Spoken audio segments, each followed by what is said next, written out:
Boa noite a todos. Boa noite, senhores vereadores, presidente da casa. Boa noite às pessoas que estão aqui presentes.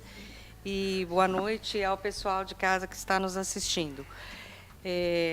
Me foi cedido o espaço para poder falar sobre alguns temas aqui, que seria a importância da escritura imobiliária. Eu sou corretora de imóveis e estou estabelecida aqui nessa cidade. Qual é a importância da escritura? A escritura do imóvel, ela garante a sua posse. É nela que está escrito e registrado por meio de cartório, que é um órgão oficial, a propriedade sobre o imóvel. Outro item que eu gostaria de falar, e que é muito comum aqui, é sobre a escritura de compra e venda, o contrato de compra e venda. O que acontece com o contrato de compra e venda? Houve um tempo em que a lei permitia que se averbasse na escritura a compra de uma parte de um terreno. Porém, hoje isso não é mais possível. E, assim, tanto os terrenos urbanos quanto os rurais, eles têm uma metragem específica. Por exemplo, no caso da cidade, a metragem é estipulada pelo plano diretor, que é feito através da Prefeitura e da Câmara dos Vereadores. Quanto ao imóvel rural, ele é estipulado pelo Estado. Então, assim, já vem também a metragem específica. E outro assunto que eu gostaria de falar sobre ainda o contrato de compra e venda é o seguinte: quando você compra um imóvel somente com o contrato de compra e venda, você não tem a garantia. Porque quando você vai passar a escritura, que você vai ao cartório, é exigida a matrícula do imóvel. E a matrícula do imóvel ela vale somente 30 dias, porque depois de 30 dias ela pode mudar de mão. O imóvel pode mudar de mão. Então, o que acontece? Quando você registra o contrato de compra e venda, não é exigido nenhuma documentação e não fica nenhum registro em cartório. Então, é perigoso você comprar um terreno e depois você não conseguir manter a sua posse. E outro item que eu gostaria de falar é sobre a importância da regularização das obras, do alvará e do habite-se. O planejamento da cidade, ele dispõe de rumos próprios, né, através do plano diretor, e, assim, o habite e o alvará são controles. Para que isso serve? O alvará ele diz que você pode construir num determinado lugar. E o habite é o atestado de que aquela construção ela está em condições de uso. Então, são documentos muito importantes. Lembrando que, para que você proceda à regularização, você primeiro precisa entrar com um pedido na prefeitura para poder fazer a sua construção. Então, é um passo a passo. Você vai na prefeitura, você solicita uma licença para construir, a prefeitura te exige uma documentação que comprove a sua posse naquele terreno, e aí, diante disso, você consegue construir. Outro assunto que eu gostaria de falar com vocês é com relação à legislação do parcelamento do solo. Uma coisa é a licença para construir na cidade, e outra coisa é o parcelamento do solo. O parcelamento do solo, ele não é uma lei municipal, ele não está sujeito ao prefeito, à Câmara dos Vereadores. É uma lei federal. E ela estipula que você tem que seguir o passo a passo da documentação para que você consiga fazer o parcelamento do solo. O que seria o parcelamento do solo? A cidade ela ocupa uma área determinada. Para ela crescer, é preciso que se parcele as áreas rurais para que elas sejam incorporadas ao quadro urbano da cidade. Então, é muito importante que se faça isso de uma forma planejada. Por quê? Porque quando você faz a coisa faz a divisão sem um planejamento, você corre muitos riscos. E quem determina onde pode construir, qual é a tendência de crescimento da cidade, é o plano diretor, que foi elaborado pelo prefeito e pela Câmara Municipal. Então, assim, é muito importante que você faça essa consulta na prefeitura antes, para saber se você pode construir e quais os passos você deve proceder para que você consiga parcelar uma área rural para torná-la uma área urbana.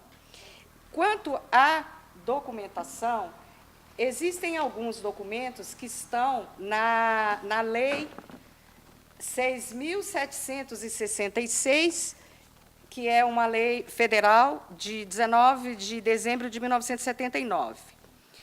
E eu vou só dar uma lida aqui, porque, se for explanar, depois, se alguém quiser fazer alguma pergunta, tá? A lei diz o seguinte, Lei 6.766, de 19 de dezembro de 1979. Capítulo 9, disposições penais. Artigo 50, que é o artigo que organiza o parcelamento do solo.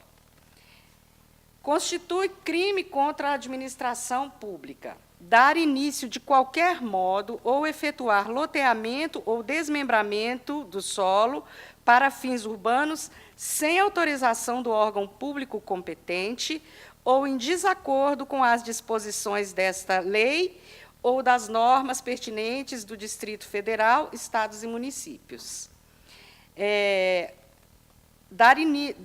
Item 2, dar início de qualquer modo ou efetuar loteamento ou desmembramento do solo para fins urbanos sem observância das determinações constantes do ato administrativo de licença. Fazer ou veicular proposta, contrato, prospecto ou comunicação ao público ou a interessados, afirmação falsa sobre a legalidade do loteamento ou desmembramento do solo para fins urbanos ou ocultar fraudulentamente fato a ele relativo. Pena, reclusão de 1 a 4 anos e multa de 5 a 50 vezes o maior salário mínimo vigente no país. Parágrafo único. O crime definido nesse artigo é qualificado se cometido. Então, assim, depois tem outras disposições aqui que ficaria muito longo para que eu continuasse fazendo a leitura. Então, assim, essa lei, ela proíbe o parcelamento do solo de forma irregular. E eu solicitei à Prefeitura Municipal informações sobre o que é necessário fazer, o passo a passo, que eu acho que é o que mais interessa a todos aqui, a informação que seria mais útil. Aqui, ó, procedimentos para regularizar um loteamento. Primeira coisa, solicitação da consulta prévia. Você vai à prefeitura, você vai ter que provar a propriedade através da matrícula, porque a matrícula é o documento que atualiza a escritura. E depois a planta georreferenciada com as divisões dos lotes, localização de afluentes e tipos de vegetação, dentre outras informações. Por quê? O terreno rural, normalmente, ele tem muitas... não é como a cidade, não é plano. Então, tem rio, às vezes tem lugar que não pode construir, tem morro. Então, tem que primeiro consultar a prefeitura. Depois, requerimento de aprovação de projetos e emissão de alvará de execução de obras. Aí, para isso, você tem que levar os projetos, as ARTs, laudos geológicos, porque o solo pode exceder, licenças prévias de órgãos ambientais, porque tem lugares que não podem ser desmatados, declarações de possibilidade de ligação de água e energia elétrica, proposta de garantia de execução das obras, as certidões negativas, tanto do proprietário quanto da terra, a matrícula atualizada e os documentos pessoais do responsável.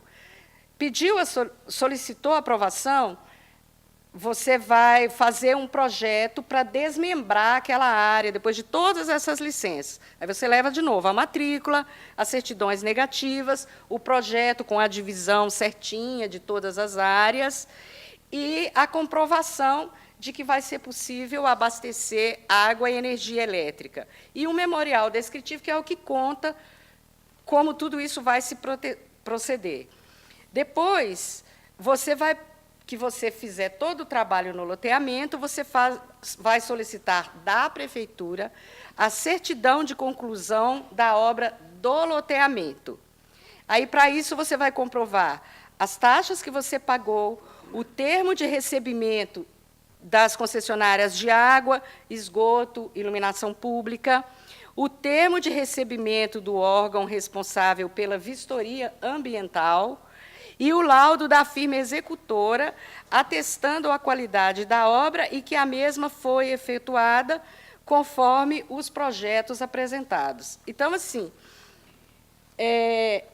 o que eu gostaria de esclarecer aqui é que não é atribuição da prefeitura, nem é atribuição da Câmara dos Vereadores permitir ou não permitir que se faça um loteamento.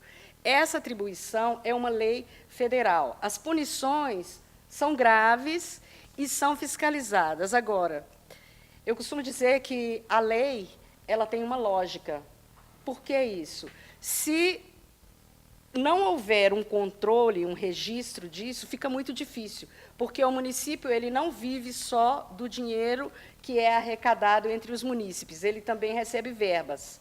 E, para receber verbas, é preciso que se justifique onde será usada e por quantas pessoas serão usadas. Então, assim, uma das formas do governo federal calcular se aquela verba destinada para aquele município está adequada, é ele tendo os registros através de imóveis. Não, esse município ele tem X casas, por quê? Porque elas foram registradas, então ele sabe que tem tantas moradias, tem tantas pessoas morando, e isso é possível. Então, essa organização ela é muito necessária e é muito boa para a segurança das pessoas também, porque quando a cidade está organizada nesse sentido, é possível você comprovar a necessidade. Bom, a princípio é isso, foi só uma contribuição, eu espero ter ajudado de alguma forma, e eu me ponho à disposição, se alguém precisar voltar uma próxima oportunidade, estou à disposição. Beleza.